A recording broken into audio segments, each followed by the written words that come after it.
Good morning. I want to start class off today just with a brief recap on what we discussed on Friday, and then finish up Chapter 2, Section 1, going over the Inca and the Aztec empires, and then the rest of today will be focused on other European influences in the Americas, and that will be in a separate video. So here we go. Recap from Friday. Friday we first talked about Prince Henry the Navigator. He established a new school for navigation to try to encourage new navigational practices so that we could expand our world. And he especially encouraged the people that went there to travel off the coast of Africa because it was right in their own backyard, it was easily accessible, and it had not really been explored to this point. Two people followed in his footsteps and decided to go down the coast. So first you find Mr. Diaz. Mr. Diaz went all the way down from Portugal to the Cape of Good Hope, named the Cape of Good Hope, and then returned home. Vasco da Gama quickly followed in his footsteps, went all the way around the Cape of Good Hope, went to India, and established the spice trade for Portugal. Now this made Portugal very rich in a very short time, and other countries in Europe started to take notice, which is why Spain comes on the map next. So they decide to send a man by the name of Christopher Columbus to what they thought was Asia. So he was going to leave from Spain, and he thought if he traveled west that he could cut the route in half, basically. So you wouldn't have to go around Africa anymore. You just sail west, you will magically end up over in Asia, and that will get them to the spice trade faster and make Spain richer in a shorter amount of time. Now, unfortunately, he didn't realize that he did not land in Asia. He actually landed in the Caribbean, and this not only did it kind of confuse Spain because they didn't have the spice trade anymore, but it opened up a whole new world to them. They had goods that they had never even thought of. They had Native Americans that they could use as slaves. They had places that they could colonize now that nobody had colonized before, at least no European countries. So Spain was excited because they have this new avenue that they can explore. Now the Pope decides to get involved, Pope Alexander VI, and he decides that there needs to be some order with how people colonize.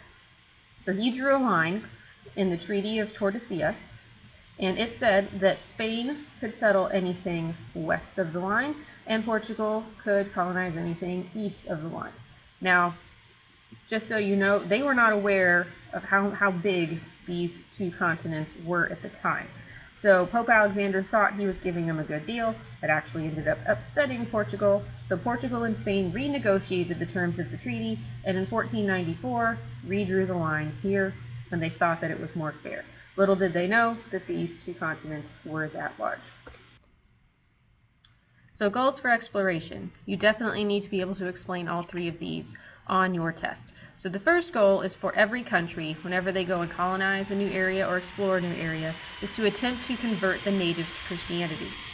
Now sometimes this meant that the explorers themselves had to explain it. Other explorers had priests or monks on their missions, and they were the ones that made contact with the natives and attempted to explain Christ. The second goal was to expand their empires. More land meant that the country was more successful, and they were larger than all the countries around them, and they could control more parts of the world. Now, on a basic level, this meant you had more resources. You could keep, if there is a new trade in the Americas, for example, that they weren't aware of yet, they could control it if they controlled most of the land. So they were interested in having a large empire so that, like, Portugal became really rich really quickly by trading with India, that we could tap into whatever resources were in the Americas, and any country that controlled it could keep other countries from having any kind of say in the land. Now lastly, it kind of goes with expanding empires, is they wanted riches. Inevitably, kings and queens end up fighting wars with one another, and the more resources you have and the more money you have to pay soldiers, the more successful you will tend to be. So they wanted to make their economies as robust as possible, and they established a new economic model called mercantilism. Now, this is an example of Spain and their mercantile system. Now, mercantilism is quite simple. You have the home country that sends out explorers and that that establishes new lands. Now, when they establish the new lands, such as Florida and Cuba, they figure out what resources they have, and they start kind of a cycle of trade. So this kind of goes in a circle. So Spain, for example, would take the raw materials from Florida, so Florida would send them to Cuba, and then the Cuban merchants would send them back to Spain. Spain would return the goods. They would take, so let's say, lumber, for one, or sugar cane was their goods. They would take it, they would refine it, they would turn it into something that they would send back to the colonies, that the colonies would then purchase from Spain. So there was this constant cycle of buying and selling. The colonies would send the raw goods, Spain would send the finished products back to the colonies, and it went back and forth. Now, the other thing that Spain did for the colonies was it provided protection, so they would send soldiers, they would try to make sure that the colonies survived, and they would also pass down laws onto the colonies that they needed to follow. Now, down here it says Council of the Indies. In case you're wondering, you don't need to know it for the test, the Council of Indies tried to regulate trade in the New World, so that, because Spain, the monarchs aren't in the New World, they don't quite understand the problems of the New World, so the Council of the Indies was kind of a governor of the colonies in the New World. So mercantilism did not exist before, so now that Spain has a new source of raw materials, and other countries tend to follow this model as well. On to other explorers. Amerigo Vespucci. He was a man that was on a Spanish fleet that was sent to explore South America. He was convinced that the areas that they were exploring were not in Asia. That concept was kind of up for dispute at the time. Nobody was quite sure if it was Asia, wasn't Asia, because most of these explorers had never been to Asia. Now, he took very detailed reports, and when he went back, there were map makers that were looking over them, trying to make sense of the New World and to create a better depiction of what the globe looked like. A German map maker agreed with Vespucci and gave America their name after Amerigo, his first name. So that's why we are named America today. Well, North and South America, not just us. Vasco Núñez de Balboa. He had heard about stories of a separate ocean from the Native Americans. He set out to find this other ocean, and when he found it, he named it the Pacific and claimed all of its shores for Spain. Now, notice I put found in quotation marks. He was the first European to set eyes on it. Of course, there were Native Americans and other people that were using this ocean well before he got there, but since Europeans tend to write the history, here we are. So he claimed every single speck of the coastline from North to South America for Spain. And as we talked about on Friday, just claiming it does not ensure that you're going to control it forever. So they had to start colonizing, and so when Balboa went back, it started Spain on a whole other set of discussions on how to control their newly claimed lands. Okay, now Ferdinand Magellan. Magellan was only charged with sailing around South America. They wanted to see how far south it went, how treacherous the journey would be, and to just have the area mapped out in general. Now, that's all Magellan was supposed to do, go to the tip of South America and then go back home. Magellan got to the tip of South America, and it was a treacherous journey. There's not really great seas down there, and he decided, hey, we made it around, so why don't we just keep going? It can't be that far. We'll end up in Asia, and boom, we'll be home. This is an awfully long way to go, and he didn't realize how far away it actually was. So when they finally got to the Philippines in 1521, they entered into the Philippines at a time where they were under kind of a civil war. They got involved with the natives, and Magellan was killed along with a good chunk of his crew, and those that could escape got back to Spain later on, and they only had 1 out of the 5 ships. So this was a very devastating journey, but what it did prove is that all of the oceans on the globe are connected in some way, and it is possible to circumnavigate the globe. So that was Magellan's claim to fame. He didn't physically make it around the globe himself, but his crew ended up making it home and proved that it was possible. Now, the conquering of the Aztecs. Mr. Cortez, who you see up in the top right corner, was a Spanish soldier that led an expedition into the Americas. So, typical for Spain, when Spanish explorers came through, they would land in Cuba, resupply, and he decided to go along part of the Gulf Coast and go into the Aztec Empire area. They had heard of the Aztecs. They knew that they had unspoken of riches, and he was ready to basically take home a bunch of gold and make a name for himself in Spain. Now, the Aztec Empire itself was not one unified empire.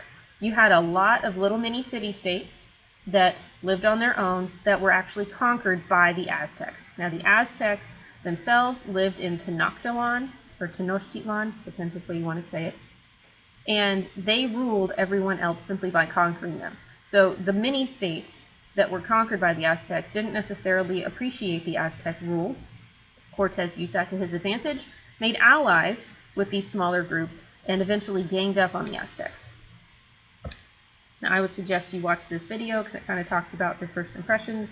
You need to go back into the PowerPoint slides and load it from there. You can do that later. Now, when Cortez entered the Aztec city, he was believed to be a god, and he used that also to his advantage. He was welcome, they showered him with gifts because they didn't want the god to be angry, but they quickly figured out that he was not a god.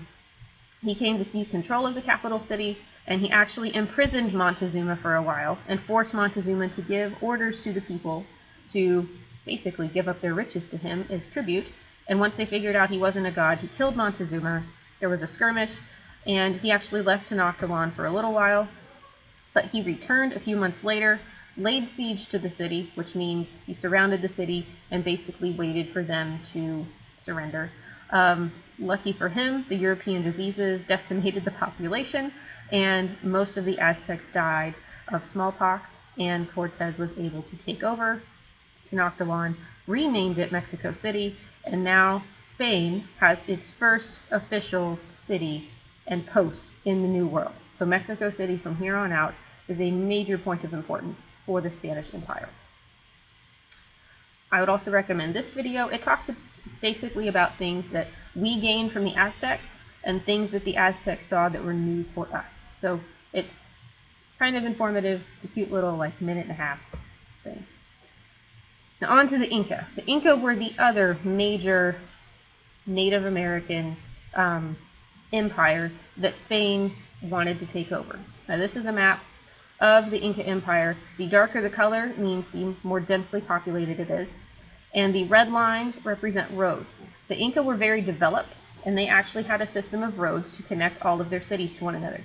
So unlike the Aztecs, the Inca were united. Every single city that's on here considered themselves part of the Inca Empire, unlike the many city-states in the Aztec Empire. Now Francisco Pizarro was on Balboa's expedition to find the Pacific, and he decided that he wanted to have a claim to fame as well. Balboa got a name for himself, but his crew really didn't get much of anything other than a pat on the back when they got home. So Pizarro wanted to take over the Aztecs and have another established point of contact for Spain. He knew and studied how the Inca Empire was connected, and he decided the best way to take it down was to take its capital that was in the Cusco Valley, which is here. So since they were so connected, he took over the city of Cusco, and killed all of the leaders, renamed the city Lima, so now Spain has a second point of contact. And unlike Cortez, Pizarro did it simply with brute force. He had larger weapons, he went in, he was convinced that he needed to just annihilate the leaders and take over the empire that way. Now, Spain conquered the natives in 3 basic ways. The first 2 took time. The last one was if you didn't want the first 2 to take the time. So first you would try to make alliance with the empire's enemies. So just like Cortez did with the city-states to take over the Aztec Empire, he basically made alliances, built himself a native army, so to speak, and was able to fight. Secondly, they spread European diseases. The natives did not have any immunity to most of these diseases, so when they got sick by the thousands, and it decimated large portions of the population. Now, like Pizarro, acts of brutality, their last resort was brute force. The Spanish weapons were far superior, and the natives really had no way to combat it, and that ended up decimating the rest of the population. Now you're going to start your outline for today on pages 35 and 36. You're going to read until you get to Spain responds to competition, and then open up the next video to keep going with the discussion.